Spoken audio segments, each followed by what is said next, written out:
Olá, bem-vindos ao canal Leituras Diárias. Se você quer conhecer mais da Palavra de Deus, veio ao lugar certo.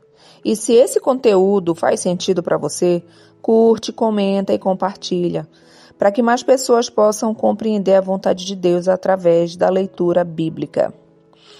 Nas próximas leituras faremos uma junção do Novo e do Antigo Testamento, trazendo assim um entendimento sobre os ensinamentos de Jesus e mostrando toda a sua vontade através dos evangelhos, para que imitássemos o comportamento dele, da maneira como ele veio, e assim mostrar que é possível andar como ele andou. Ser filho de Deus assim como ele é filho de Deus. Em Marcos 12, capítulo 30, diz assim: Amarás, pois, o Senhor teu Deus de todo o teu coração, de toda a tua alma, de todo o teu entendimento e de toda a tua força. São 4 coisas aqui que podemos ver: de todo o coração, de toda a alma, de todo o nosso entendimento, de toda a nossa força. Eu quero orar agora por vocês, por mim, e por vocês, todos que estão ouvindo. Eu sei que Deus vai dar clareza e vai colocar no coração de vocês aquilo que Ele tem colocado também no meu coração. Pai, eu coloco cada uma dessas pessoas que vai ouvir a Tua palavra. Quando começarmos, Senhor, a fazer a leitura dos evangelhos, a leitura dos salmos, Pai, que o Senhor possa, meu Deus, tocar em cada coração, a cada leitura que eles ouvirem. Assim como o Senhor tem falado diretamente ao meu interior, a Tua palavra tem sido cravada no meu coração. Que o Senhor possa, meu Deus, desde já. Eu sei, meu Deus, que é um áudio gravado, mas o Senhor sabe cada pessoa, cada dia, seja de manhã, seja de tarde, seja à noite. Cada pessoa que foi ouvir, Pai, eu oro por cada uma delas, que o Senhor possa, meu Deus, colocar a Tua mão poderosa sobre a vida delas e que elas possam compreender qual é a Tua perfeita vontade para cada uma delas. Mas não nos deixes esquecer, assim como nós lemos agora, Senhor, em Marcos, capítulo 12, versículo 30. Nós precisamos, Senhor, amar a Ti de todo o nosso coração, de toda a nossa alma, de todo o nosso entendimento e de toda a nossa força. Pai, que eu venha compreender isso a cada dia que se passa e que os meus irmãos, ao ouvir essa mensagem, ao ouvir essa oração, coloque o seu coração alinhado com essa palavra. É o que eu te peço e te agradeço em nome de Jesus. Amém. Bíblia de Estudo Joyce Meyer, Nova Versão Internacional. Mateus capítulo 12. O Senhor do Sábado. Naquela ocasião, Jesus passou pelas lavouras do cereal no sábado. Seus discípulos estavam com fome e começaram a colher espigas para comê-las. Os fariseus, vendo aquilo, lhe disseram: Olha, os teus discípulos estão fazendo o que não é permitido no sábado. Ele respondeu: Vocês não leram que Davi, quando ele e seus companheiros estavam com fome, ele entrou na casa de Deus e junto com os seus companheiros comeu os pães da preposição, o que não lhes era permitido fazer, mas apenas os sacerdotes? Ou vocês não leram na lei que no sábado os sacerdotes do templo profanam esse dia e contudo ficam sem culpa? Eu lhes digo que aqui está o que é maior do que o templo. Se vocês soubessem o que significam estas palavras: desejo misericórdia, não sacrifícios, não teriam condenado inocentes, pois o Filho do Homem é Senhor do sábado. Saindo daquele lugar, dirigiu-se à sinagoga deles, e estava ali um homem com uma das mãos atrofiada. Procurando um motivo para acusar Jesus, lhe perguntaram: É permitido curar no sábado? Ele lhe respondeu: Qual de vocês, se tiver uma ovelha e ela cair num buraco no sábado, não irá pegá-la e tirá-la de lá?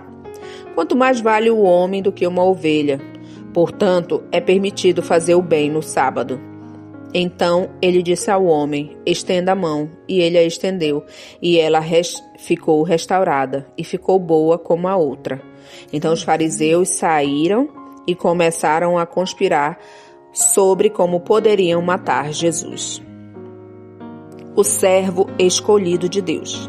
Sabendo disso, Jesus retirou-se daquele lugar. Muitos o seguiram e ele curou todos os doentes que havia entre eles, advertindo que não dissessem quem ele era.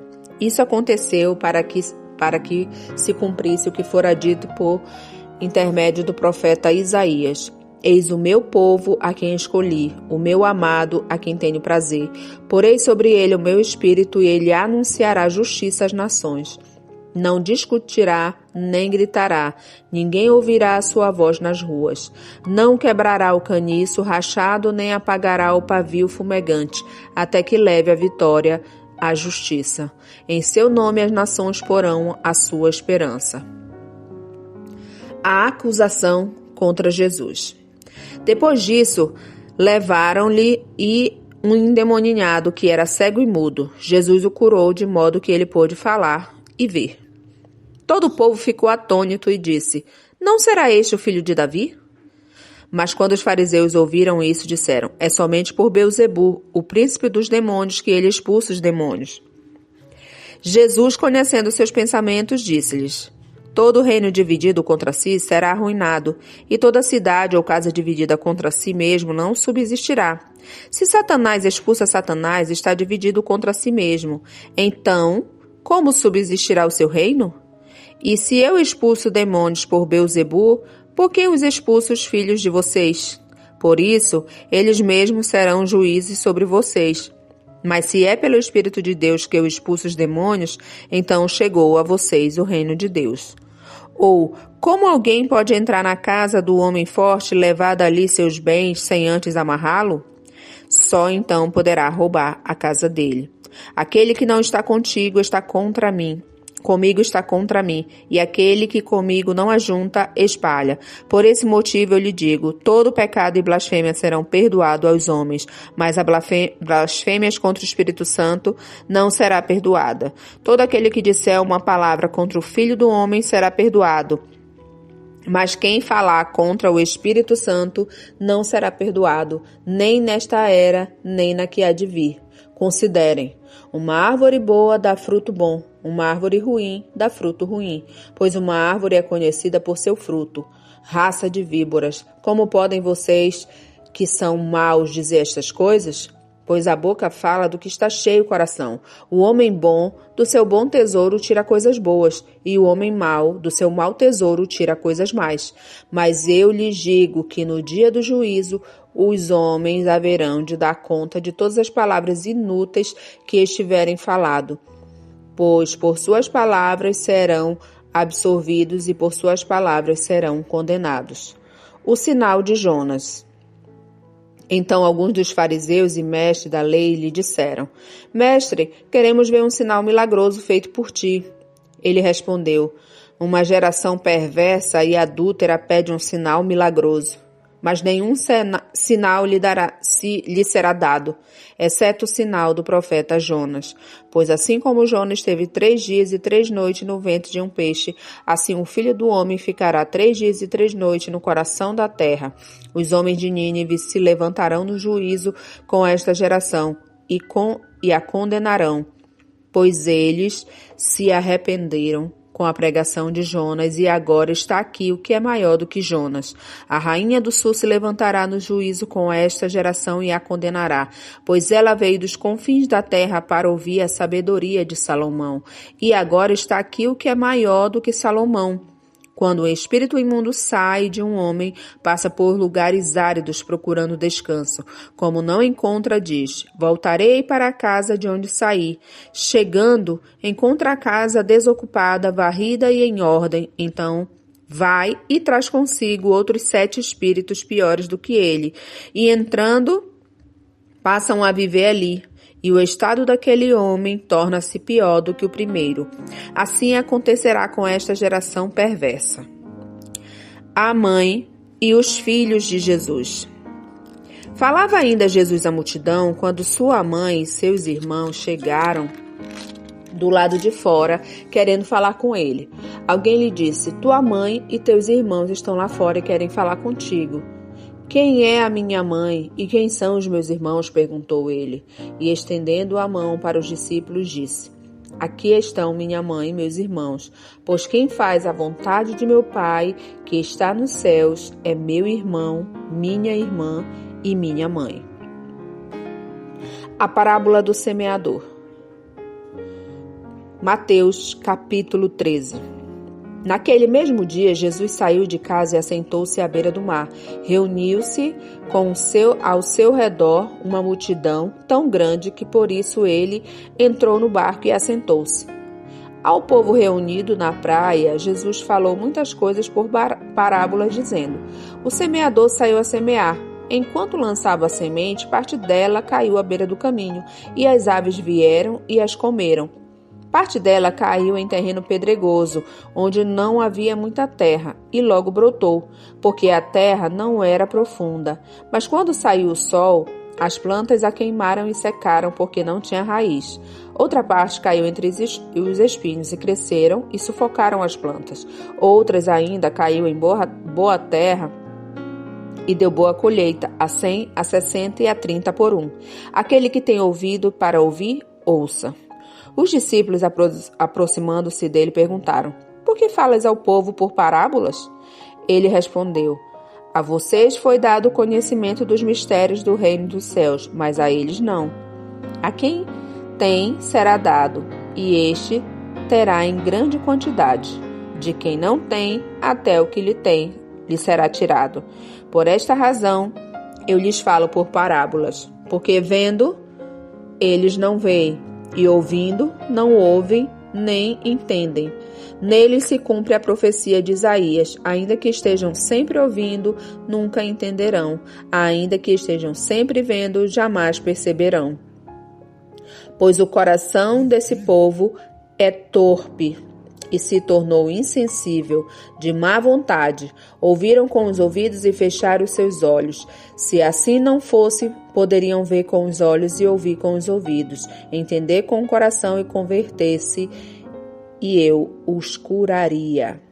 Mas felizes são os olhos de vocês, porque veem, e os ouvidos de vocês, porque ouvem. Pois eu lhes digo a verdade: muitos profetas e justos desejaram ver o que vocês estão vendo, mas não viram, e ouvir o que vocês estão ouvindo, mas não ouviram. Portanto, ouça o que significa a parábola do semeador. Quando alguém ouve a mensagem do reino e não entende, o maligno vem e arranca o que foi semeado em seu coração. Esse é o caso da semente que caiu à beira do caminho. Quanto à semente que caiu em terreno pedregoso, esse é o caso daquele que ouve a palavra e logo recebe com alegria. Todavia, visto que não tem raiz em si mesmo, permanece pouco tempo. Quando surgem algumas tribulações ou perseguições por causa da palavra, logo a abandona. Quanto à semente que caiu entre os espinhos, esse é o caso daqueles que ouvem a palavra, mas as preocupações da vida e o engano das riquezas o sufocam, tornando-a infrutífera. E quanto à semente que caiu em boa terra, esse é o caso daqueles que ouvem a palavra, a entendem e dá uma colheita de 100, 60 e 30 por um. A parábola do joio. Jesus lhe contou outra parábola, dizendo: o reino dos céus é como um homem que semeou boa semente em seu campo. Mas quando todos dormiam, veio seu inimigo e a semeou, o joio, no meio do trigo e se foi. Quando o trigo brotou e formou espigas, o joio também apareceu. Os servos do dono do campo dirigiam-se a ele e disseram: o Senhor não semeou boa semente em seu campo? Então de onde veio esse joio? O inimigo fez isso, respondeu ele. Os servos lhe perguntaram: o Senhor quer que tiremos? Ele respondeu: não, porque ao tirar o joio, vocês poderiam arrancar com eles o trigo. Deixem que cresçam juntos até a colheita. Então direi aos encarregados da colheita: juntem primeiro o joio e amarrem-no Amarrem-no em feixes para serem queimados. Depois juntem o trigo e guardem no meu celeiro. As parábolas do grão de mostarda e do fermento. E contou-lhe outra parábola.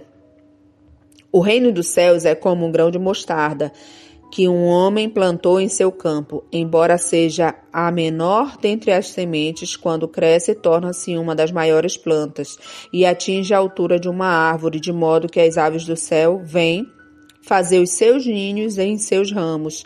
E contou-lhe ainda outra parábola. O reino dos céus é como o fermento de que uma mulher tomou e misturou em uma grande quantidade de farinha, e toda a massa ficou fermentada. Jesus falou todas essas coisas à multidão por parábolas. Nada lhes dizia sem usar alguma parábola, cumprindo-se assim o que fora dito pelo profeta. Abrirei minha boca em parábolas, proclamarei coisas ocultas desde a criação do mundo. A explicação da parábola do joio. Então ele deixou a multidão e foi para casa. Seus discípulos aproximaram-se dele e pediram: explica-nos a parábola do joio no campo. Ele respondeu: aquele que semeou a boa semente é o filho do homem. O campo é o mundo, a boa semente são os filhos do reino. O joio são os filhos do maligno, e o maligno que semeia é o diabo. A colheita é o fim desta era, e os encarregados da colheita são os anjos. Assim como o joio é colhido e queimado no fogo, assim também acontecerá no fim desta era. O Filho do Homem enviará os seus anjos e eles tirarão do reino tudo que faz cair no pecado e todos os que praticam o mal. Eles o lançarão na fornalha ardente, onde haverá choro e ranger de dentes. Então os justos brilharão como o sol do reino do seu Pai. Aqueles que têm ouvidos, ouça. As parábolas do tesouro escondido e da pérola de grande valor. O reino do Senhor é como um tesouro escondido no campo. Certo homem, tendo encontrado, escondeu de novo, e então, cheio de alegria, foi vender tudo o que tinha e comprou aquele campo. O reino dos céus também é como um negociante que procura pérolas preciosas. Encontrando uma pérola de grande valor, foi, vendeu tudo o que tinha e a comprou. A parábola da rede. O reino dos céus é ainda como uma rede que é lançada ao mar e apanha toda sorte de peixe. Quando está cheia de pescadores, a puxam para a praia. Então, se assentam e juntam peixes bons em cestos, mas jogam fora os ruins. Assim acontecerá no fim desta era. Os anjos virão, separarão os perversos dos justos e lançarão aqueles na fornalha ardente, onde haverá choro e ranger de dentes. Então perguntou Jesus: vocês entenderam estas coisas? Sim, responderam eles. Ele lhes disse: por isso, todo mestre da lei instruído quanto ao reino dos céus é como o dono de uma casa que tira o seu tesouro, coisas novas e coisas velhas. Um profeta sem honra. Quando acabou de contar essas parábolas, Jesus saiu dali. Chegando à sua cidade, começou a ensinar ao povo na sinagoga. Todos ficaram admirados e perguntavam: de onde vem este? E esta sabedoria? E estes poderes milagrosos? Não é este o filho do carpinteiro? O nome de sua mãe não é Maria? E de seus irmãos Tiago, José, Simão e Judas? Não estão conosco todas as suas irmãs? De onde, pois, ele obteve todas essas coisas? E ficaram escandalizados por causa dele. Mas Jesus lhe disse: só em sua própria terra e em sua própria casa é que um profeta não tem honra. E não realizou muitos milagres ali por causa da incredulidade deles. Muito obrigada por ter acompanhado até aqui, por fazer parte desse movimento de espalhar a boa notícia. Se você lembrou de alguém enquanto ouvia ou ao terminar, mande para essa pessoa, pois Deus vai te abençoar ao mandar e Deus vai poder abençoar outra pessoa também. Que Deus continue abençoando o seu dia e nós nos vemos no próximo vídeo. Obrigada.